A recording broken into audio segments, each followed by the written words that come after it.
প্রিয় শিক্ষার্থী বন্ধুরা, আসসালামু আলাইকুম। এই ভিডিওতে আমি চতুর্থ শ্রেণীর গণিতের ষষ্ঠ অধ্যায়ের অতি গুরুত্বপূর্ণ সংক্ষিপ্ত প্রশ্নের সমাধান দেব। চলো তাহলে শুরু করা যাক।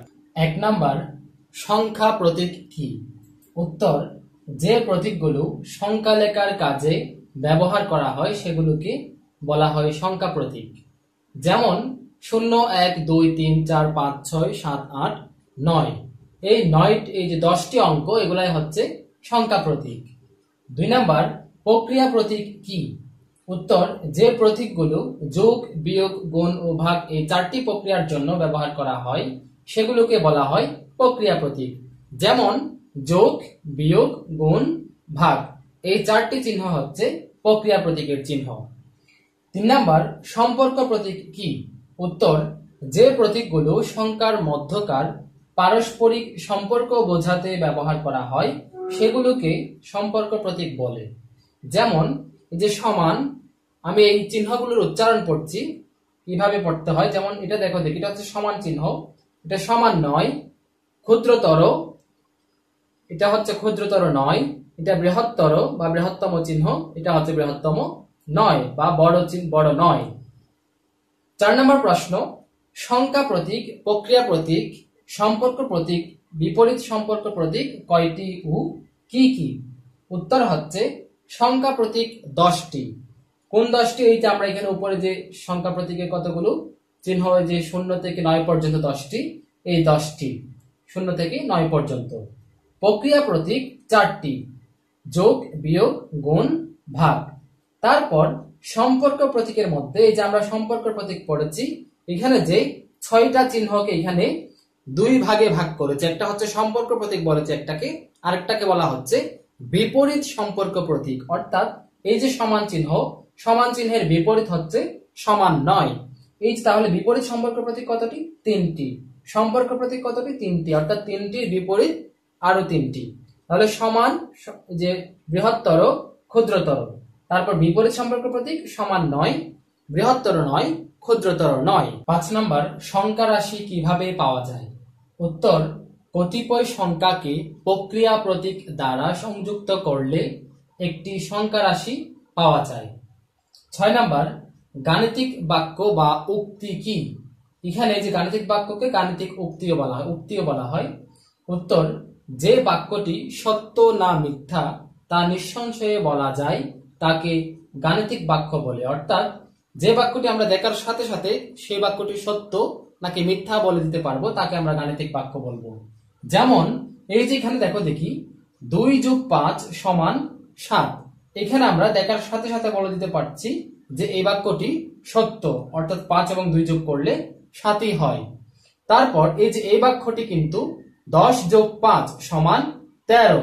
তাহলে এই যে এই বাক্যটি দেখার সাথে সাথে আমরা বলে দিতে পারছি এই বাক্যটি মিথ্যা, অর্থাৎ 10 এবং 5-এ তো 13 হতে পারে না, এটা হবে যে 15। তাহলে এই বাক্যটি মিথ্যা এবং এই বাক্যটি আমরা সত্য খুব সহজে বলে দিতে পারছি। এজন্য এই দুইটি বাক্য হচ্ছে গাণিতিক বাক্য বা উক্তি। তারপর 7 নাম্বার দেখো, খোলা বাক্য কি? উত্তর হচ্ছে, যখন কোনো বাক্য সত্য না মিথ্যা তা নির্ণয় করা যায় না তাকে খোলা বাক্য বলে। যেমন ক + 3 = পেলাম যে কত? 10। এই যে এই বাক্যটিতে আমরা ক এর মান আমাদের জানা নেই, তাই আমরা এই বাক্যটি কি সঠিক নাকি ভুল সেটা আমরা সহজে বলতে পারছি না। কেন? কারণ আমাদের ক এর মান জানা নেই।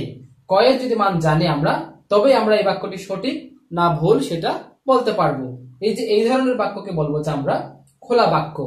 তাহলে এই গেল খোলা বাক্য। এবার 8 নাম্বার প্রশ্ন দেখো, সংখ্যা লেখায় ব্যবহৃত সংখ্যা প্রতীককে কি বলা হয়? উত্তর, অঙ্ক বলা হয়। অর্থাৎ সংখ্যা লেখার জন্য আমরা যে সংখ্যা প্রতীকগুলো ব্যবহার করি এগুলোকে বলা হয় যে অঙ্ক। যেমন মনে করো যে 13 লিখলাম, 10 লিখলাম, 5 লিখলাম, এই প্রতীকগুলোকে, সবগুলো সংখ্যা প্রতীককে বলা হয় যে এক একটা অঙ্ক বলে। তারপর 9 নাম্বার দেখো, এই যে একটা চিহ্ন দেওয়া আছে, এটি কোন ধরনের প্রতীক? উত্তর, সম্পর্ক প্রতীক। তোমরা একটু আগে সম্পর্ক প্রতীক কি সম্পর্ক প্রতীক সম্পর্কে জেনেছো, তাই এই যে এই চিহ্নটি হচ্ছে সম্পর্ক প্রতীক।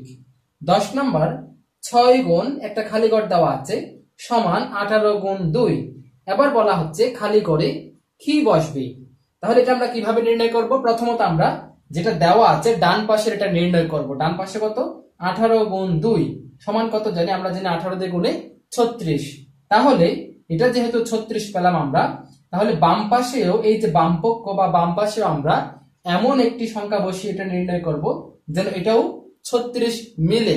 তাহলে এখানে 6 এর সাথে আমরা যদি 6 গুণ করে 6 6 36 জানি আমরা, তাহলে এটা হবে যে সঠিক একটি বাক্য। তাহলে এখানে এই খালি করে অবশ্যই 6 বসবে।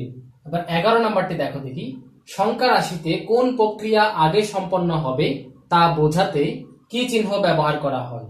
উত্তর, বন্ধনী চিহ্ন। এই যে আমি এখানে একটি উদাহরণ হিসেবে লিখেছি 40 গুণ 3 বিয়োগ 2 যোগ 1। এখানে অবশ্যই আমাদেরকে 3 বিয়োগ 2 এই কাজটি আগে করতে হবে, যেহেতু এটা বন্ধনী দিয়ে দেখানো হয়েছে।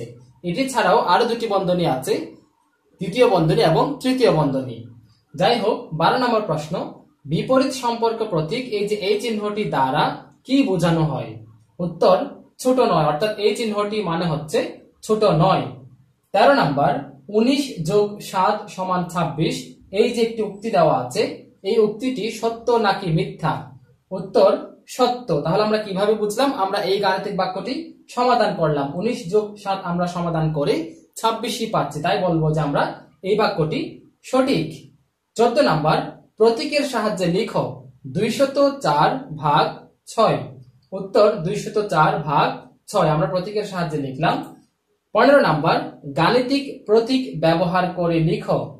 বলা হচ্ছে 909 9009 এর সমান 9। তাহলে এই কথাটিকে যদি আমরা গাণিতিক প্রতীক ব্যবহার করে লিখি, এই যে 909 9009 এর সমান 9, তাহলে আমরা হুবহু কথাটিকে আমরা গাণিতিক প্রতীকের মাধ্যমে প্রকাশ করলাম। এই হলো পুরো অধ্যায়টির সংক্ষিপ্ত প্রশ্নের সমাধান। ভালো থেকো, সুস্থ থেকো, দেখা হবে পরবর্তী ভিডিওতে। আল্লাহ হাফেজ।